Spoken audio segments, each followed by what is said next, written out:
Magandang araw po.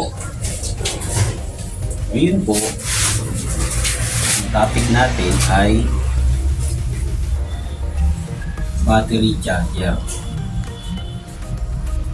Para malaman po natin itong battery na to kung sira na po siya o pwede pa po siya natin magamit o malapit na po siyang masira. Ito po, check po natin yung ating battery. Meron po akong battery indicator at meron din po akong adapter. Ito po ay sa sirang TV na po, ibali ginamit ko na lang pong pang test. Ngayon po ay titignan natin kung meron pa pong charge tong battery na to. Lalagay ko po sa positive at negative. Yan.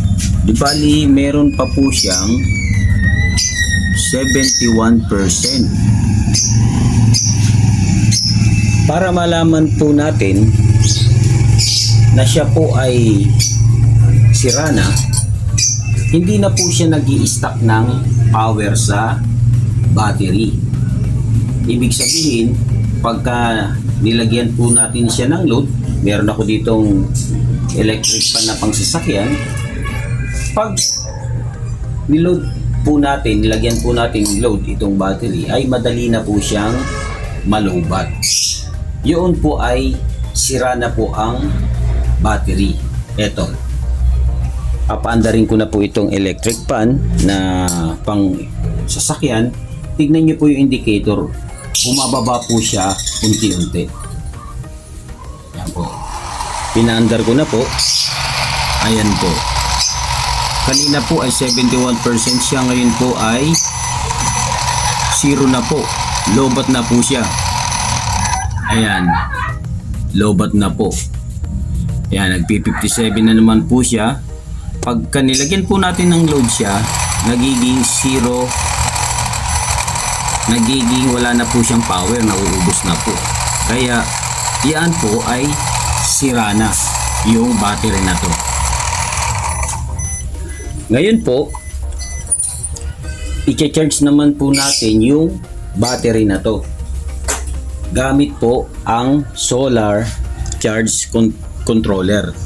Kasi wala naman po akong battery charger, kaya ang gagamitin ko po ay solar charge controller. Imbis na solar po ang ilalagay natin dito, gagamitin po natin itong adapter.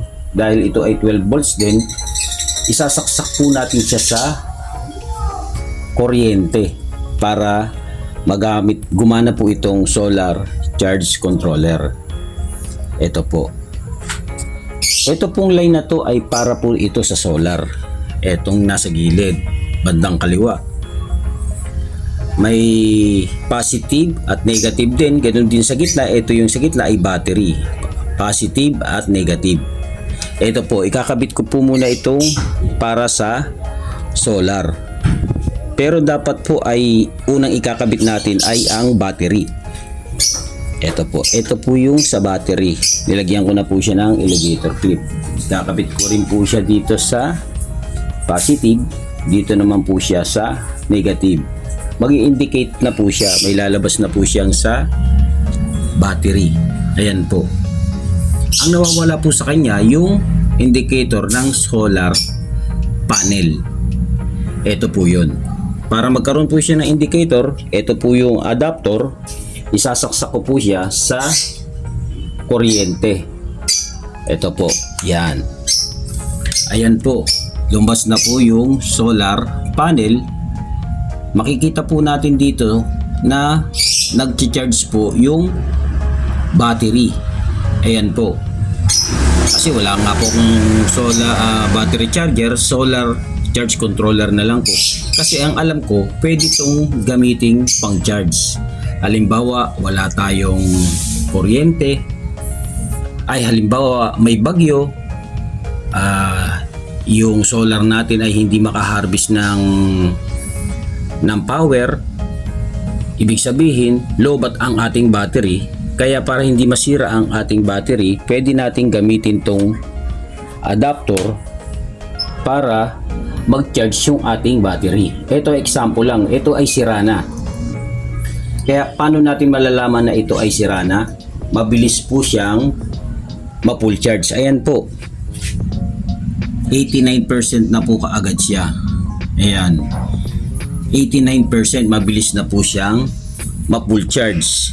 Ilang minuto lang full charge na. Kaya ito pong battery na to ay sira na. Ito tetest po natin ulit para malaman natin na sira na siya. Mabilis na po siyang malobat. Ito po. Tetest ko po sa inyo. Sasaksak ko po ulit. Iloload ko po ito para malaman po natin na siya po ay talagang sira na. Ito po. Ayan. Ayan. Unti-unti po siyang nalolobat. Mabilis na po siyang malobat. Ayan. Ayan po. Mabilis na po siyang malobat. Ayan. Ilang minuto lang, lobat na po siya. Kaya ito pong battery ito ay sira na. Lobat na po kasi siya. Ayan. At pwede rin po natin magamit itong solar charge controller kung sinabi ko nga po, kung halimbawa po ay may bagyo at kailangan natin mag-charge ng battery para meron tayong stock na magagamit tayo. Halimbawa bigla ang nag-brown out, meron tayong magagamit na power sa ating bahay. Halimbawa mga ilaw, electric fan, magagamit po natin siya pang charge po sa solar charge controller. Imbis na solar panel po ang mag-charge po, pwede po rin po tayo gumamit ng adapter para sa pag-charge ng ating mga battery. Kaya sana po ay meron po kayong natutunan at maraming salamat po.